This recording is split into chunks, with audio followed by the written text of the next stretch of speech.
But it's all about the quarterback, and it's always been about the quarterback. And, I mean, those are very rookie mistakes, right, where you see guys holding onto the ball a little bit too long. But I did think you saw flashes, right? Man. You saw, you saw the arm talent, you saw the athleticism, the ability to move in the pocket.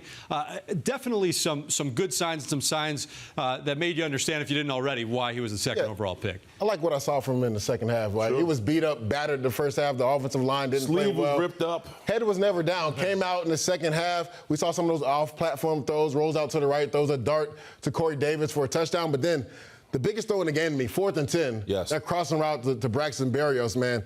Staring down the rush. You know, the Panthers go all-out blitz. He knew he was coming. Throws a perfect pass to Braxton Berrios. Gets an explosive play right there. Those last 2 drives for Zach Wilson, you have to be excited as a Jet fan, knowing going through what he went through in that first half, to come back, to have the maturity as a rookie, to be like, all right, guys, we're not out of this game yet. I'm going to get us going. And they put the game in his hands, and he showed up big. Well, I'm going to say this. The second half, you know what happened? The game slowed down for him. Yep. We've all played. How many times, even year 6 for me, it took me 3 days for the game to kind of, all right, Willie, I've been here before. He hasn't. You know what I mean? This is his first game. So you see in the second half, he started to say, all right, the worst has already happened. Let's go play football. And you start to see him execute. So I think if you're Zach Wilson, take it on the chin. You know, brush up. You're going to be scuffed up. But understand, you got a lot of ball ahead of you. But you got to rally the guys, because there's some guys in that locker room who want to tank, who want to give up. It's up to him and his body language. Week 1? You know why? You know why? You know what happens week 1 when you start looking ahead? You got New England next week. You start reading the papers. Social media is beating you up on the bus.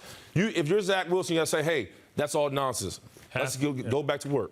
Half of this league is going to have a loss. Yeah, right? So you have to keep it in perspective and understand that, you know, last week is not an indication of what's going to happen the following week. You know, you got a big game coming with New England coming in town. Understand what that means, you know, 2 young quarterbacks. But, you know, I think Zach Wilson, before he turns the page, is going to have to look at, you know, where he knows where to go with the ball, when to give up on a play, when to step up in the pocket and not bailing. A lot of times I thought he was protected, but he didn't think he was protected, so he scrambled and ran to his right. He needs to step up in that pocket, keep his eyes downfield, and trust the protection, because at times the protection was there, but he didn't believe in it, and he rushed plays, and he didn't let things come open. But if they don't establish a running game and being able to get ahead of the sticks, then it's going to be predictable football, right? I understand that if you don't have a successful first down, you know, second down, everybody knows a screen draw, some type of pass to try and get back ahead of the sticks. So, like, you're playing right into the defense's hands. If you don't run the ball and establish some type of physical presence,